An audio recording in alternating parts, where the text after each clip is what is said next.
Queridos amigos, sejam bem-vindos a mais um programa Prova Final. Programa esse que é fruto de uma parceria da TV Justiça com a Rede Luiz Flávio Gomes de Ensino. Meu nome é Erivaldo Silva Oliveira, leciono aqui na Rede Direito Constitucional e Direitos Humanos e hoje vou tratar do tema Estado, Defesa e Estado de Sítio. Nosso programa, você bem sabe, é composto de 3 blocos, presta atenção. O primeiro bloco é o tema do dia, que já foi dito, Estado, Defesa e Estado de Sítio. 20 minutos de explanação sobre o tema. Posteriormente, temos o segundo bloco, pergunta ao professor, perguntas técnicas feitas sobre o tema ministrado. E, no final, temos lá o X da questão. Questões de prova que foram escolhidas para nós comentarmos com os senhores. Vamos enfrentar, então, esse nosso programa que está tendo início agora?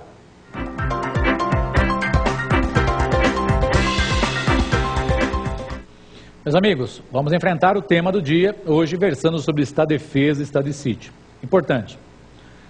Os 2 temas estão previstos claramente na Constituição. Nós temos lá o Estado de Defesa no artigo 136, no artigo 140 e 141 e o Estado de Sítio do artigo 137 até o 141. Importante para nós, vamos começar com o Estado de Defesa. Aliás, antes de começar com o Estado de Defesa, normas gerais se aplicam aos 2, ou perguntas típicas de prova. Estado de Defesa e Estado de Sítio são legalidades extraordinárias temporárias. Anote. Estado de Defesa e Estado de Sítio são legalidades extraordinárias temporárias. É o nome dado pela doutrina, né? Tanto Estado de Defesa e Estado de Sítio são chamados de legalidades extraordinárias temporárias. Além disso, tanto o Estado de Defesa quanto o Estado de Sítio são criados por decreto do Presidente da República. Então, quando cai em prova, qual a espécie normativa que cria no Estado de Defesa e Estado de Sítio?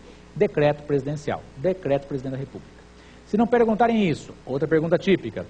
Meus caros, o Estado de Defesa e o Estado de Sítio são limitações circunstanciais às emendas constitucionais ou às mudanças constitucionais. Tanto o Estado de Defesa quanto o Estado de Sítio são legalidades extraordinárias temporárias e limitações circunstanciais às mudanças constitucionais.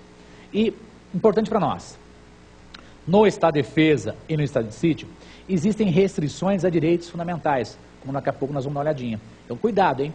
Decreto presidencial pode limitar direitos fundamentais, se estivermos diante ou do Estado de Defesa ou do Estado de Sítio, ok?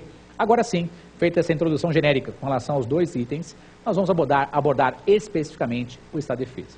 Então, presta atenção. O Estado de Defesa está previsto, né, a sua generalidade no artigo 136 da Constituição. Então, vou pedir licença aos senhores e vamos dar uma olhadinha no artigo 136 da Constituição, o que ele traz para nós de informação com relação ao Estado de Defesa. Então, é dito assim, o Presidente da República pode, ouvidos o Conselho da República e o Conselho de Defesa Nacional, primeira observação, o Presidente da República, ele vai ouvir os conselhos, vai consultar tanto o Conselho da República quanto o Conselho de Defesa Nacional, ok? Ele consulta, ele continua. Decretar o Estado de Defesa. Mais uma informação importante, meus caros, presta atenção. Decreto presidencial é que vai criar o Estado de Defesa. Então, a espécie normativa, mais uma vez, que cria o Estado de Defesa é o decreto presidencial. Agora, vem comigo aqui. É dito ainda, para preservar ou prontamente restabelecer, em locais restritos e determinados, a ordem pública ou a paz social ameaçadas por grave, iminente instabilidade institucional ou atingidas por calamidades de grandes proporções na natureza. Então, nessa página inicial, o que é importante para nós? Presta atenção. Meu amigo, proteger a ordem pública ou a paz social. Então, são palavras-chave que aparecem no enunciado e é um indicativo de que seja Estado de Defesa. Para proteger a ordem pública e a paz social. Vem junto comigo. Os senhores aprenderam na faculdade que o direito, né, o ordenamento jurídico, é aquele conjunto de normas jurídicas, coercitivas, que mantém a paz na sociedade. Mantém a ordem social. Então, o direito mantém a ordem social. Vem junto comigo. Você aprendeu que o ordenamento jurídico no país é a somatória da Constituição com as demais normas infraconstitucionais. Agora, se as pessoas, os seres humanos, começam a desrespeitar o ordenamento jurídico, isso pode causar instabilidade jurídica. Então, você percebeu? A ordem pública e a paz social são mantidas com respeito ao ordenamento jurídico. Se as pessoas começam a desrespeitar o ordenamento jurídico, causando instabilidade jurídica, tecnicamente poderia ser utilizada o Estado de Defesa.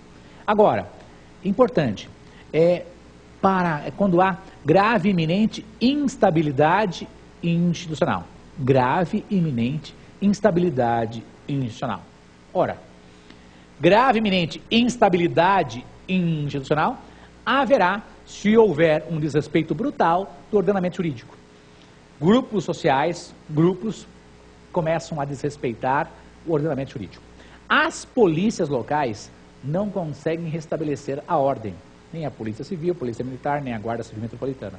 Então eu tenho grave, iminente instabilidade institucional. Os senhores entendam, grave, iminente instabilidade no país. Repetindo, existe uma ameaça à ordem pública ou à paz social. E isso pode acarretar o quê? Grave, iminente instabilidade institucional. Apareceu isso no enunciado de prova, meu amigo, está a defesa.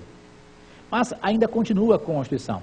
Ou calamidades de grandes proporções da natureza. Então presta atenção. Quando se fala em calamidades de grandes proporções da natureza, um fenômeno anormal da natureza, maremoto, tsunami, a seca durante um período muito grande, esses fenômenos anormais da natureza, presta atenção, de per si, ou seja, sozinhos, não autorizam o estado de defesa. Então tenho que ter esses fenômenos aliados, esses fenômenos anormais da natureza, aliados à instabilidade do país, do Estado, e também à ameaça à ordem pública, à paz social. Para nós, não se esqueça, num concurso público, na prova da ordem, o estado de defesa é utilizado quando houver ameaça à ordem pública, à paz social, grave, iminente instabilidade institucional ou atingidas por calamidades de grandes proporções na natureza. Tudo isso junto, claramente, é estado de defesa. Agora, em concursos difíceis, o que pode ser dispensado, pode ser prescindível, dispensado? O evento da natureza, calamidades de grandes proporções da natureza, eu posso dispensar, posso retirar. Aqui para nós, importante, o estado de defesa está previsto no artigo 136 da Constituição. Ameaça à ordem pública, à paz social, grave e iminente instabilidade no país, no Estado e calamidades de grandes proporções da natureza. Essa última parte pode ser dispensada. Agora, acabou? Não. Como é que é o procedimento? O procedimento está previsto na Constituição. Agora vem comigo, quer ver? Primeiro passo, o presidente da República vai ouvir dois conselhos, tanto o Conselho da República quanto o Conselho de Defesa Nacional. Ele tem que ouvir os dois conselhos. São órgãos de consulta, ele não precisa obedecer. Ele tem que ouvir os dois conselhos, não precisa obedecer. Depois que ele ouvir os conselhos, qual o segundo passo? Presta atenção. Ele irá decretar o estado de defesa. O presidente da República decreta o estado de defesa. E depois, será que ele tem que submeter isso ao Congresso Nacional? Será que o Congresso Nacional tem que confirmar isso? Ora, quem diz isso para nós é a própria Constituição. Então, presta atenção, eu vou lá novamente. O artigo 136 já fala lá do estado de defesa. Agora, essa questão de submeter o estado de defesa ao Congresso Nacional, eu percebo um pouquinho mais adiante. Lá, importante para nós, não se esqueça, o artigo 136, ele tem parágrafos, ok? E depois de eu ler os parágrafos do artigo 136, eu tenho que ir para o artigo 140 e 141. Por quê? Lá no artigo 140 e 141, eu tenho lá as disposições gerais que se aplicam ao estado de defesa. Ok? Então, no estado de defesa, eu tenho lá a situação que autoriza no caput. Depois, seguindo uma ordem um pouquinho mais didática, no parágrafo 1º, eu tenho lá o tempo de duração. Daqui a pouco eu falo do Congresso Nacional. O tempo de duração do estado de defesa. A Constituição diz para nós? Diz, agora presta atenção, o decreto que instituir o estado de defesa determinará o tempo de sua duração, especificará as áreas a serem abrangidas e indicará, nos termos e limites da lei, as medidas coercitivas a vigorarem, dentre as seguintes. Quer dizer que